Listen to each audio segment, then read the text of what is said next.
Hi, tonight I wanted to sit and talk to you for a few minutes about World History AP and how students can do better. So, in a way, this is for both students and parents, and hopefully, this video will help everybody kind of figure out what do I need to do with the website, how will that help me, and what are some ways I can do better in the class. There can be some frustration at the beginning because some students just aren't used to, first of all, doing as much work at home, and with an AP class they're definitely going to need to do that. It's just a very difficult course. And second of all, every student's different. I do have some students who can read the textbook strayer, understand it very well, listen in class, they do fantastically well in the tests. That's a pretty big exception, though. There's not too many of those. There are some, but most students are going to have to take some notes, study their notes, prepare for class pretty much every day. So I want to walk through a few things. First, introduce myself. My name is David Duez, and there's a little bit about me here on the website when you click on Duez. So, I've been at AHS since the year 2006 and 2007 when they first built the school, and it's been a great place to teach.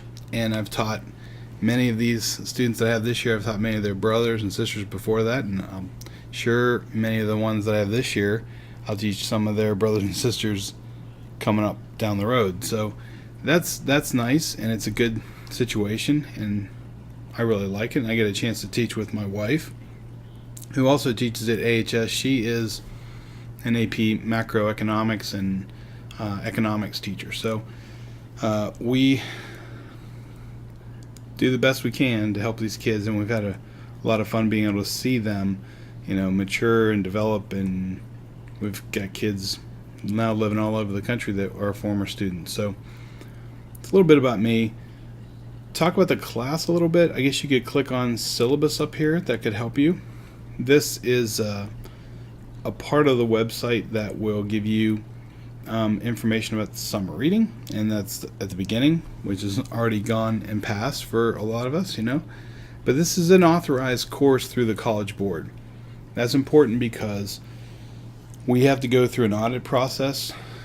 We did initially in 2011, 2012 when we started teaching this at AHS. And then we'll go through other audit processes as we go. When the kids take the test at the end of the year, the College Board is the group that provides the test, and that's who will pay it. They'll pay money to, and then we'll administrate it here at the school. They'll also score it. So I don't create the AP test, and I don't have any input, really, not much input. I have been on some committees, some web committees and other committees to help look at curriculum down the road and for the future, which has been a pretty interesting situation, a good one to be in. But I don't have a whole lot of say in how the AP test is going to go. So, and what questions are on there. This gives you a little bit of information. This is kind of funny, and yay, and it's a little Star Wars thing, but it can be a trap for a lot of students who think, oh, this will be like ninth grade, or I know it's going to be hard, but how much harder could it be? And for different students, it depends. And one of the biggest issues is reading level, because there is quite a lot of reading in a college textbook, and not understanding what you're reading can be very difficult. One little word in the textbook, if you misunderstand it, or you think it means one thing. We talked about this earlier in the year, the word circumnavigate. Europeans circumnavigated Africa and the Islamic Empire, and students were sitting there thinking about it, and I said, what does circumnavigate mean? And not many knew. So first of all, that's a word they should look up in a dictionary. I'd have a pocket dictionary, or use your phone, your iPhone, your computer, whatever, to type in and find that definition for sure. But that word, one student said, it means to work with them. Well, it's the absolute opposite.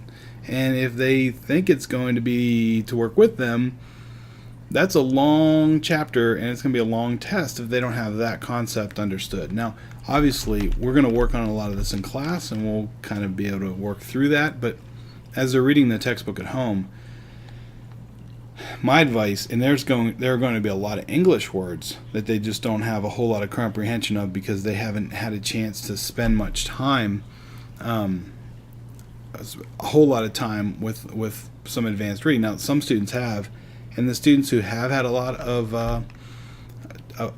of knowledge reading pretty difficult text or something above their level, typically do a little bit better. And but that doesn't mean students can't do well.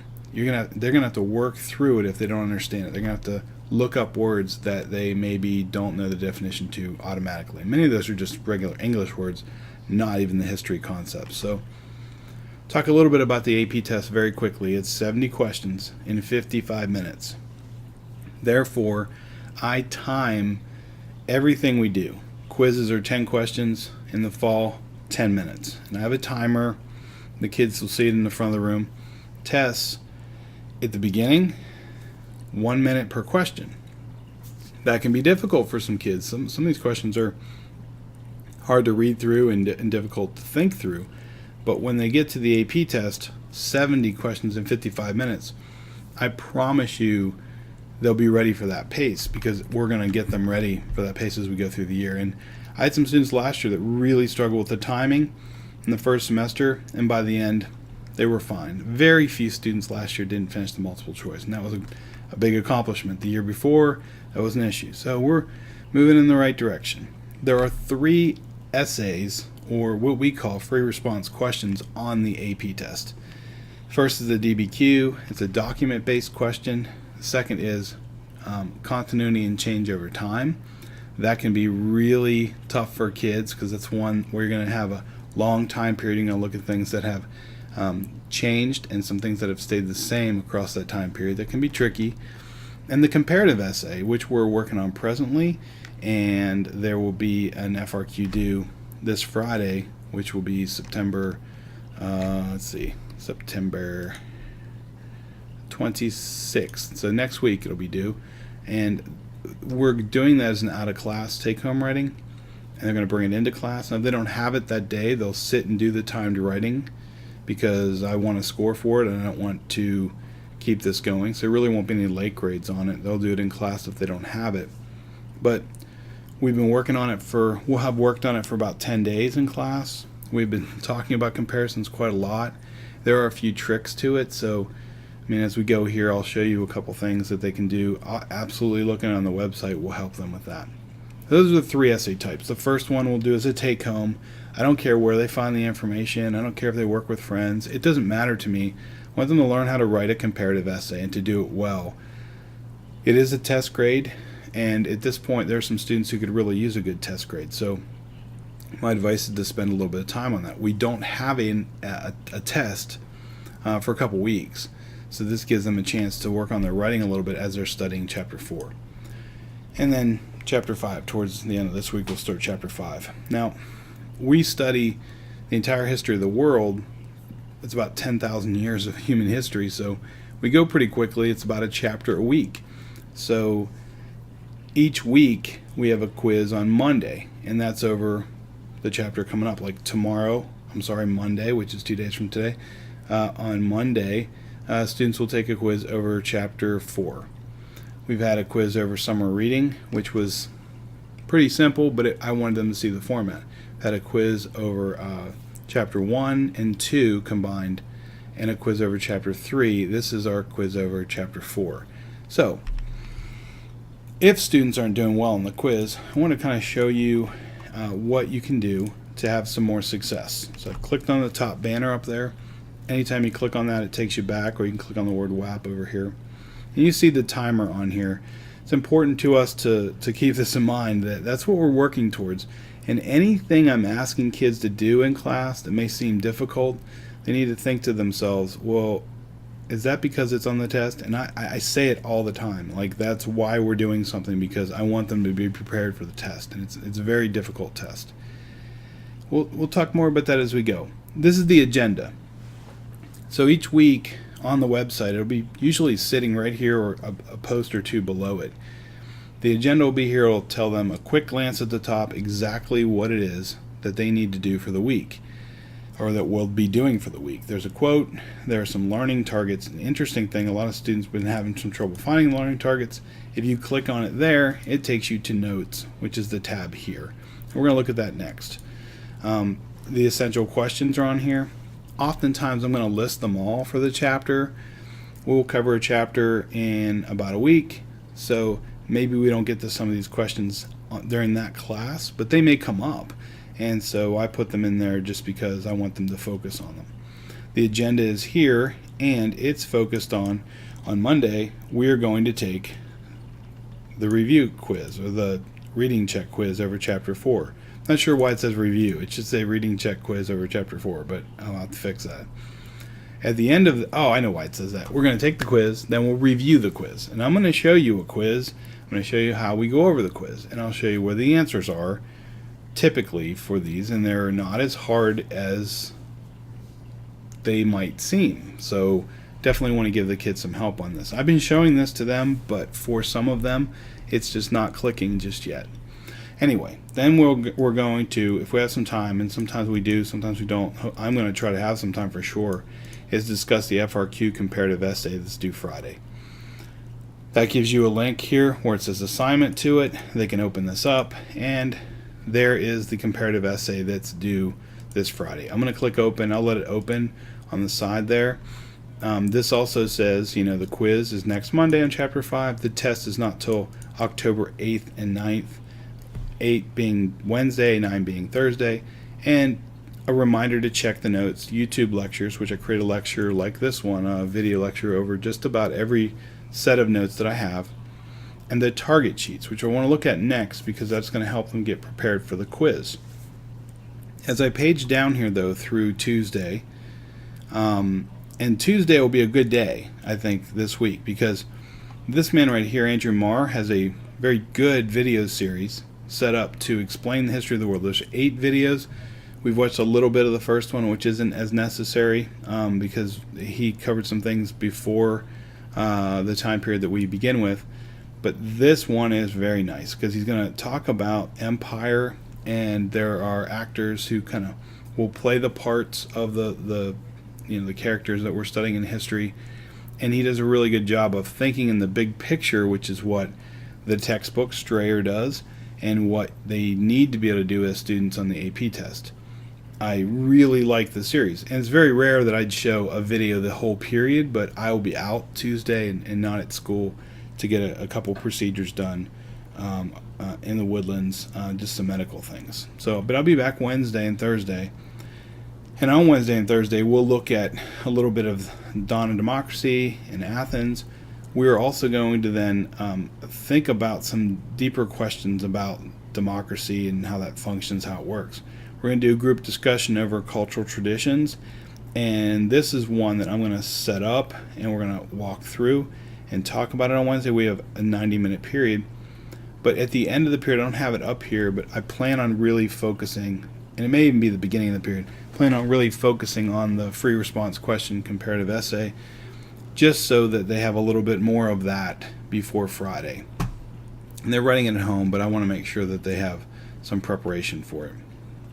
On Friday, the FRQ will be due, and it says right here, we'll be working on the question and the big picture questions, which are the ones we looked at on Wednesday. But they'll be in groups reflecting on those questions. They'll discuss those as a group, and then we'll discuss them as a whole class. So it'll be a good chance for the kids to do that. Haven't had as much ability to do those kinds of things just because the classes are really big, and they're starting to thin out a little bit. And I hope it doesn't thin out much, but it may. So let's look at the notes. So I actually have it open over here. I'll close that tab, but here it is, here are the notes. And you click it on notes, it's red right there. Now, I may simplify this a little bit because some students are having trouble with it, but at the top here is some reminders about what it is that we're going to have to keep our mind on. The themes of AP World History and then also, and they're listed here in kind of a spice rack. Social, political interaction between humans and environment, culture, and economics. These are things they'll need to work on as they study each chapter and think about these people to be able to put that into writing on their free response questions on the essays on the AP test. And the essays that we'll be doing. We studied 6 classes this summer, and one of the big reasons I really do like the book is because there are 6 periods of time that we'll study world history. And you can see the time periods get shorter as we go through history, but that is now packed with lots of stuff in there. So these drinks throughout history, Standish, the author, did a pretty good job of molding that into and showing how they impacted history, but mostly it gave them a great review of the beginning of the year all the way through the end. Now, if a student hasn't read this book well and doesn't understand it well, maybe potentially they can look at it over the Christmas break or holiday break, or they could be thinking about looking at it spring break, or even the month that we'll review for the AP test. That's a good time to do that because it'll give them a chance to review by reading that. I do have some students come in late in the year, and that's typically what they do. So that's history. We've already gone through 6 classes. Here's the first unit, and we ran through that one. You can see it's set up. I've got the period here that AP uses, and it's a little slightly different sometimes with how Strayer breaks out his chapters. But here's his prologue for big history, and then these are the notes, obviously. The targets are listed here, and I'm going to open up one for the 3rd chapter because we're going to look at that quiz specifically. So open that up here. It opens up, and the way I have it set up is I've got a little picture here of whatever it's about. The link is here for the learning targets, and they just click on that and it finally opens it up. It may be a little bit cumbersome with a couple of clicks, but I know I apologize for that. So I didn't mean to do that. Let's back up here. That's not very nice. I'll come back to this in just a second, but this is the targets here. Okay, we don't need to open it anyway.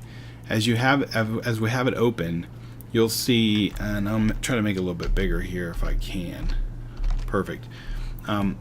As we look at it, you'll see it's got, part 1, it's unit 1, chapter 3, okay, and it's about first civilization, cities, states, unequal societies. The learning targets are listed there, which are the things we really want them to focus on, the concepts. The big picture questions, and I said before previously, the big picture is very important with AP World History. They're looking at not just the individuals who made history, but how did that impact a wide range of people. And you'll see here where they're talking about civilization, and were civilizations held together largely by force. These are kind of big questions that maybe they don't have a great answer, but they might be able to answer them with a good thesis statement and putting some evidence behind it and really backing that in a free response question. And it's all 3 of the free response questions are kind of persuasive essays where they take a stance and they try to prove it. The margin review questions, these are the ones in the Strayer textbook, which I'll go to Strayer right now and kind of bring that up for you, and we'll come back here perhaps, but the Strayer link is here, and I've given the kids the code to log in and create an account, and once they do that, they have access to the Strayer text, which you will see here at the top, and on the side they could click on the book if they wanted. So I'm going to open that in a new tab, and I'll come back to it in a second. The other thing they have here is on the right. This is the companion site, the online companion site for Strayer. There are online quizzes, self-test, and other resources to assist them. This is really nice. And a lot of the kids said, hey, Duez, some of the same questions on the test were on the companion site. Well, how about that? They're not always the same, but there are similar concepts and there are similar ideas about what's being compared, because it's not rocket science here. We're trying to hit the same target that they were trying to hit with that. So this is more about Strayer's text. If you don't know this about it, and you perhaps don't, it is the #1 emerging textbook for AP World History.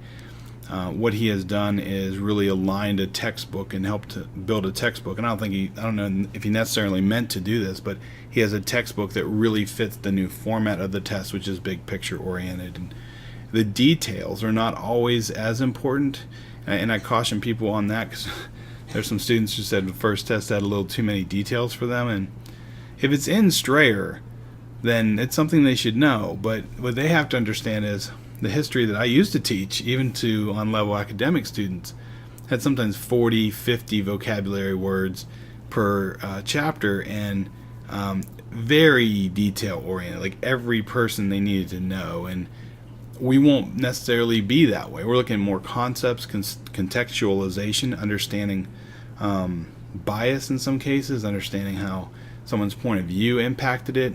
We're looking at patriarchy, which is a male-dominated society, things like that. So that's the summer reading. And then also, like, you can highlight the book, and there are also little applications for a browser you can do where you can click on, say, Persians, and it'll say the word and it'll give you the definition.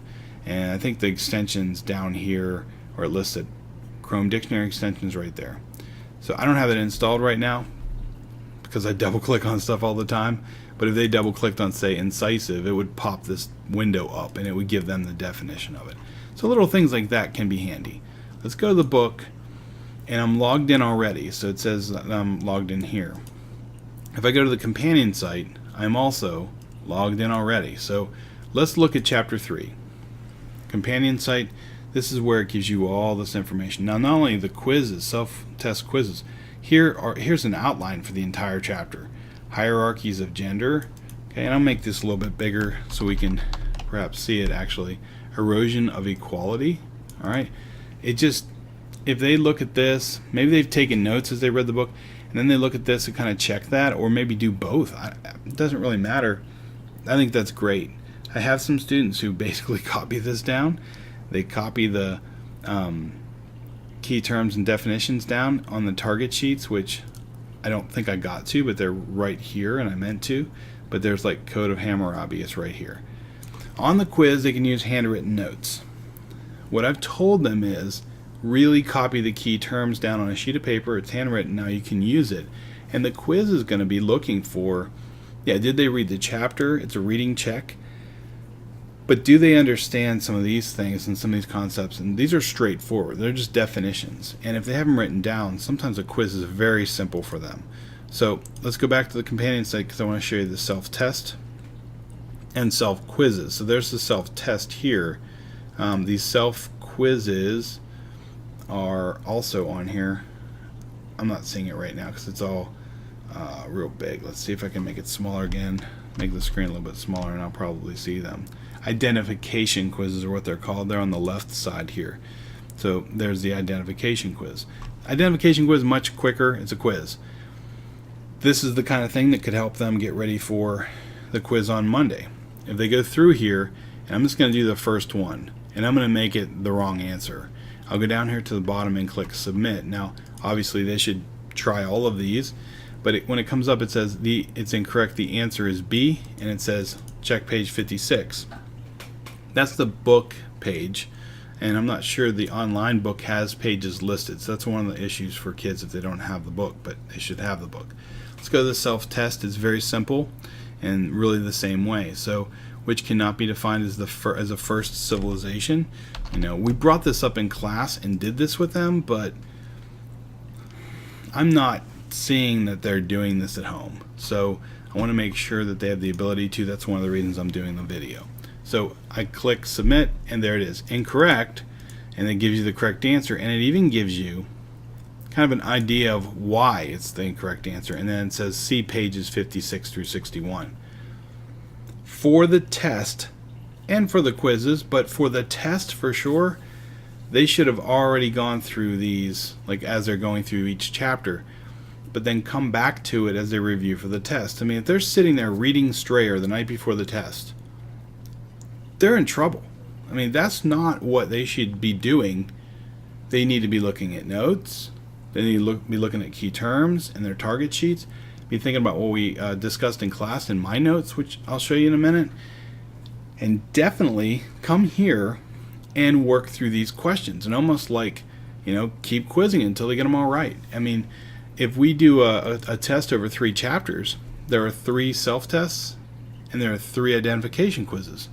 That's a lot of questions. Let's look at this one. They've got 20 questions on here. So there's a lot of questions they can use to kind of help them and quiz them.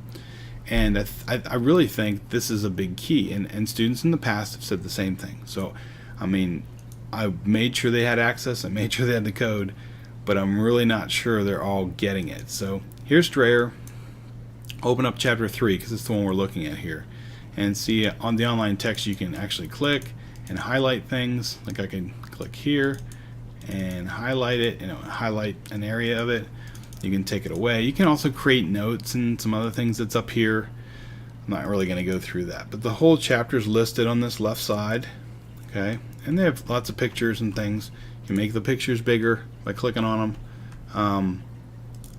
I like the online book for me because I like going through here and using it in my notes and thinking through it as I'm working on the computer. But for some kids, this is not really the way to go. They need to look through their book and use it. It depends on the student. Some really focus well on the computer and some do not. So let's come back to the fact that they have a quiz on chapter 4 coming up. Let's practice or show you what a quiz for chapter 3 would look like. So this is the target sheet. They should have probably copied that down. Let's go to my Google Drive here, and I'm not really sure why it's doing that. It's just this other application. And I'm going to pull up the quiz first. We'll show you what that looks like. And then we'll also show you how I go over the quiz at the end. So here's Unit 3 and the quiz, Chapter 3 quiz, Civilization. I think this is the right one. There's the targets, there's the quiz. And I'll typically have a couple versions of the quiz. Sometimes I will, sometimes I won't. They're the same type of questions, but maybe there'll be a little switch between one that's true and one that's false. I may change the answers around. I may move questions up and down and renumber them. I do that just to kind of cut down on some of the kids who might be tempted to look off a paper next to them. And we have very big classes and there's not much room between the kids. I watch them, but it's hard to tell if they're looking off another paper. So here's the quiz. Typical of every quiz we'll take. There's 3 true or false questions. Sometimes there's 4, sometimes there's 2. Then there are only, in this case, since there were 3, there's 7 multiple choice questions. I'm showing you this. Everybody's taking the quiz. I don't really care. I just want to kind of pull back the curtain here a little bit and show you how this works and what we do. Let's go in here and I will show you the answers for the quiz and how I went over it with the kids. So I'll open this up and then I'll do present in a new window. What I told the kids as we went over it was, okay, listen, I told you last week to copy down the targets, the key terms, and the definitions. It's really important that you do that because what's going to happen? They are going to be on the test or on the quiz. So quiz grades should be manageable. If they're not passing the quiz with a 70 or above, they haven't prepared. I mean, maybe they copied things down, but when they look at the quiz and look at their notes, they can't find the answer because all they did was copy it and they didn't learn any of it. So they've got to look through it. Now, you'll see how many of these could have been right off of the target sheet if they just copied it down. So the first one up here, at the top here, this is my notes for Unit 1, Chapter 3, Part 2. It's just gives you an idea of, I wanted to show the kids, hey, you could use the notes. At the bottom here is the target sheet with the yellow box at the bottom. In the middle is Strayer's text, and on the left over here is a screenshot of what was in some of my notes. So let's go to the first question. The blank people developed in a region along the central coast of Peru. That image came up on the page of my notes where this was mentioned, and then also I show them there's the answer, and at the bottom here, okay, in this red box, is exactly what's on the target sheet. I've just screenshotted it and popped it in there. You tell me. I mean, this is something the kids should get. This is something that should be very simple. Home of a civilization that developed in the period. It was 25 some urban centers, but what's most important? What's the question asking? Where? Along the central coast of Peru. So, I mean, this is why I'm a little frustrated, because I was shocked at grading the quizzes. I couldn't believe it. I thought, how in the world could they miss some of these? Because and we went over them, and the kids acted like they got them right. So I was like, this is a good day. And I graded the quizzes and went, whoa, this isn't such a good day. What happened? Cradle of civilizations, a common term given to early blank civilizations. Well, a couple different answer choices. It's Mesopotamia, okay, but it could be River Valley, and it was on some quizzes. Basically, I think it was a true or false one. Let's just look at it. I can't remember on this quiz version that I had.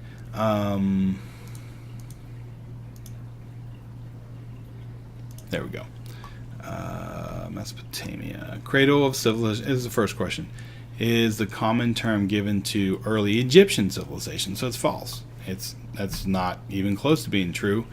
Perhaps Mesopotamia, I said, but River Valley is something else I wanted to focus on here. On the other version of the quiz, it was more worded that way. But it's measuring the same thing. Mesopotamia occurs before Egypt does, with no question about it. And right on the target sheet, it's kind of listed in that order. Okay, Indus River Valley, present-day Pakistan, noted for its elaborate, and I pull it up here, planned cities and extensive trade, and it's right down here in there. So kind of a similar thing. Every time you see like a box like that, it's right off the target sheet. They should have copied that down. They should be able to find this very simply on the quiz. They can use their notes. Explanation of the emergence of patriarchy. This one isn't straightforward and isn't a term, but it is a big part of the chapter, and there are 3 big questions that are margin review questions that Strayer goes into detail on it. So this is one. Maybe they don't get this one right because they didn't copy it on the target sheets. But they still should have like a 90 at this point. So human society that includes cities and states, that's right in the chapter. There's another one. Maybe they struggle on this one. They've missed 2. Primary economic foundation for civilization. Most of the kids got this one. We spent a week on this. We watched Jared Diamond's Gun, Germs, and Steel documentary. I mean, it was all about the reason that civilization started was, his theory was, agriculture. Strayer lists the same thing. That one's, I don't think many kids missed that one. So 2 so far that might be tricky. Greatest cultural continuity from its earliest formation to modern times, it's China. And that's, it's just right in the notes, and I talked through that one. It is maybe the 3rd tricky one. So now they have a 70. How about this one? Ancient Mesopotamia, boom, right out of the target sheet. Iraq. Rulers of the first civilization held the mandate of heaven. Boom, right there, mandate of heaven, the definition. And that's it. So at the very minimum, if they really didn't read the chapter, but they did the target sheet, and they copied it down and at least looked it over, so that when they had a question on something, oh, Indus River Valley, let's find out, I was on here. There it is. Is this what it says on the quiz? I mean, I that's where my frustration is, because I don't know if it's nerves for them, if they're shocked by this class. I don't think I think they may be making it a lot harder than it is. Let's take you one step further. Let's look at the test. So we'll go to Unit 1. We'll pull up the test real quickly. This is not something I'm going to share with the world. All I'm going to do is pull this up and show you, and I'll create this link privately. But the questions on here were pretty straightforward for a Strayer test. But they're comparative. So the second question on there, Chumash society differed from Neolithic chiefdoms in that the Chumash, and then it asks, this is straight out of Strayer, but still a lot of students struggle with the first page. Like, this is a picky one. Austronesian migrations to the Pacific Islands. That's a tricky one. A lot of students might struggle with that one. I had 2 or 3 really great students come back and ask about that one. But we get into this quiz a little bit later here and look at some of these questions. You're going to see some things that are familiar here because they're straight off the quiz. Now, this is one that's right in the textbook. So it has the explanation right there. So they do have to read the book. They're using a map here to answer this question, but they don't need the map. I mean, we discussed this right out of the documentary we watched in class and discussed for like parts of 2 periods.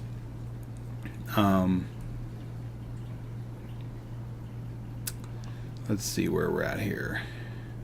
Which of the following is a definition of civilization? We just had that in the quiz. It's C. In fact, I think it was even C on the quiz. So this one's straightforward. There's some that they should have gotten. First, civilization with the greatest cultural continuity. It's China. We went over it in class. So I don't think this is impossible. I really think they can do it, but they're going to have to spend some time with it. It's not the kind of test or quiz situation where they can just leave my classroom, go home, and say, oh yeah, I didn't have that class today. I don't think. Do I take world history or not? And then they come back into class. Oh yeah, I do. Okay, let's start learning again. There has to be some outside of class work being done because it's a college type class. Last thing here I want to look at with you is, well, I'll look at the notes here in a minute too, but the comparative free response question. This is for Friday, and if you look at this, it gives them exactly how to do it, and that it's due on Friday. And they're going to choose between 2 questions. So either Paleolithic, Neolithic eras, which we talked about for the first 2 weeks, or they're going to look at what we talked about in Chapter 3, which is Egypt and Mesopotamia, and focusing on culture, social class, and gender in each one of these. Okay, so where can they go to get help for that? And we've worked on this in class. If they go to the FRQ tab on the website, they'll get some help. So these are the 3 different FRQs. It shows them again here in their order. The very first link I've sent in an email to them, and this is really there are a lot of information, but I'm only focusing on just a few things of it. We had a couple video clips. We compared it to Law and Order, because when you're writing an essay in history, it's just like Law and Order, and we talk through every episode and how it works, even kids that didn't understand it. You don't write the thesis first, or you don't have the opening statement in the courtroom first, which is a thesis. You investigate, you gather evidence, and you identify what that answer might be, then you form a thesis. Or, like in Law and Order, you say, I'm going to arrest this person because I think they were the ones that committed the crime. And then your thesis statement's like the opening statement in a courtroom. Then you walk through witnesses and present evidence, and then conclude your statement. So that's the basic outline of how any of our history essays are going to work. And this isn't something I created. This has been out here for forever. So I do walk through the free response comparative essays, some things they really need to focus on, direct comparisons. We use task, which is a way to keep on task and to know what to do. And they can be looking at this as they write it. The other thing is, they can feel free. I've gotten 2 or 3 kids do this. Send me their thesis statement. Send me questions in email. If they can't come to tutoring, and tutoring's Wednesday, Thursdays, that's the day before this is due, they may want to, send me an email, and I will reply and give them as much feedback as I possibly can. Don't get too many though. You take me up on that. So the thesis statement's pretty straightforward, and they use this formula, it'll help them. The similarity or difference between these 2 places, and that's the question. They're answering the question. At the end, this can be in a second sentence, or this can be in the first sentence. It's 1 or 2 sentences of the thesis, most likely due to the fact that, and then if they use that formula, it shows cause and effect, it shows analysis, and that's what they want to see on the AP test. So these are how to understand prompts, and then this is a breakdown of like what their body paragraph should look like. I warn the kids this is not English, and their English persuasive essays are probably going to be very different than this. So I apologize if that confuses them, but there's nothing I can do about it because we have got to prepare them for the AP test, and they can do both. Students have done that before, but there's more to this. They can flip through it and get some more help on thesis there. And as you can see, I've got things up here already about the DBQ, point of view, CCOT. There's change in continuity over time. And again, I go down here and list some strategies for how to answer those questions on the website. So I want to welcome you to email me or let me know if there are any questions that you have, if you're having any issues or problems. Most students are pretty agreeable and have had a pretty good time with things so far. But Friday, I could sense there was a lot of anxiety. So I want to make the video here, give the kids a chance to watch this and think about how to do the course. I've covered most of the things that they really should be doing. The only thing I haven't really talked about, and I want to look at that for this next unit, is opening up the notes. Okay, and this will open it up directly to it. Let's take a look at, this next chapter. This is what the quiz is over Monday. This introduction to empire is something I've worked on recently. It will really help them because it's going to go through the whole story here of the first chapter. There's Robert Strayer. He'll introduce the chapter to them. The next page here is going to be looking at changes over time. That's just preparing them for what the AP test is going to bring. And then in the big picture is what I'm presenting here at first. Then, as we page through this, the Persian Empire. Need to know it. Darius and Cyrus, two very important leaders. As we page through some more, Greco-Persian Wars. Okay, Athenian Empire. If you get a sense here as you're watching this, we're going to be skipping all over the globe every single chapter and comparing them together. It'll seem like a lot for the kids, but the test isn't this week. The test will be after 3 weeks, when we go through 4, 5, and 6, and that's over the same peoples. So we'll spend 3 weeks on this. But the other two, this is empire. The other two parts will deal with social inequalities and cultural, religious type things. So as we page through this, I'm going to go through it pretty quickly, but this is Alexander, Confucius, and China. So you're getting a sense here. We don't study China in a silo. We study China and we compare it to Persia, and we compare it to Europe or the Roman Empire. And I'm going to create a video this weekend, probably tonight or tomorrow, that talks through these notes and put it up on the website. But just reading through it is really going to help them as they read through Strayer. So I'm going to flip through to the end because the last thing I want to show you is what we're planning and what we're doing here. Why are we doing this? And there's India as well, and India and China. And some of these stories are great. Like, I'll come back to this one. This is the story of Ashoka, and he is the leader in India who changes from this warrior to a more peaceful, benevolent leader, and that's pretty rare in world history. It's a great story. There's more about India. This part I want to look at real quickly with you at the end, and that is, what from this chapter might they see on an FRQ at the end of the year? Well, I've pulled all the questions that have ever been asked that were focused on this chapter. There's a DBQ on Han, China, and Roman attitudes towards technology. There's a continuity and change over time with those 3 societies that you saw in the notes. Analyze similarities and differences in techniques of imperial administrations, government, into the following empires. Han, China, Maurya and Gupta, India, which is in there, and Imperial Rome, Roman Empire. In 2012, this is just a couple years ago, analyzed continuities and changes in trade networks between Africa and Eurasia.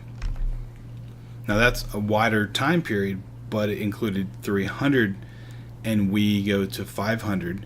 So there's a little bit of that chapter in here. This one's similar. This was in 2013 and it starts in 200 CE, so it's a very little bit of time here. I still wanted them to focus on it. These topics will be coming up, and it says how to analyze political transformations how those contributed to continuities and changes in the cultures of the Mediterranean region during the period that they list. And the last one is last year's test. So that was 2012, 2013, 2014. This one's pretty straightforward. We have not talked about the Byzantine Empire, not talked about Islamic caliphates yet. But we are discussing in this chapter the Mauryan and Gupta empires. So one of the three parts that they could choose to discuss here is from this unit. And I had students last year come back from the AP test after we looked at these questions, and they said, Duez, Mauryan and Gupta, I don't know what you're talking about. And I said, what do you mean? What are you talking about? It's back in the classical era. We looked at that for 3 chapters. But there's so much that students can sometimes get bogged down by. We do spend that month going through and reviewing all of this and putting it into perspective. A couple of these questions were DBQ, document based, and CCOT, continuity and change over time. We're not going to get to those for months, really. I want to focus on the comparative first and teach them how to write a history essay and give them some confidence before we start working with that. Now, we will work with the skills needed to do both of the other 2 questions in class and start teaching those smaller skills as we build up. So I know there's some level of frustration for some students right now, certainly not all of them.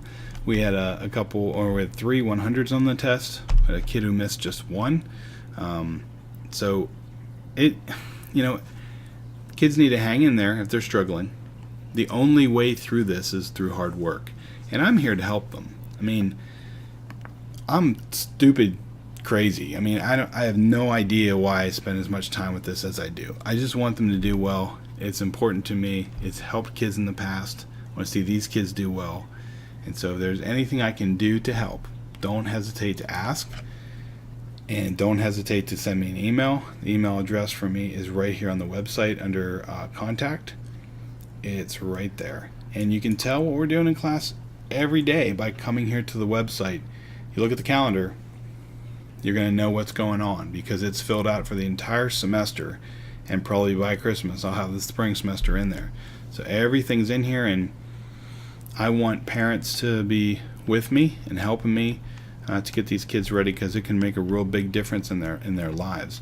And 2 AP classes, just taking 2 classes, and I also teach AP psychology, so they could do this with me.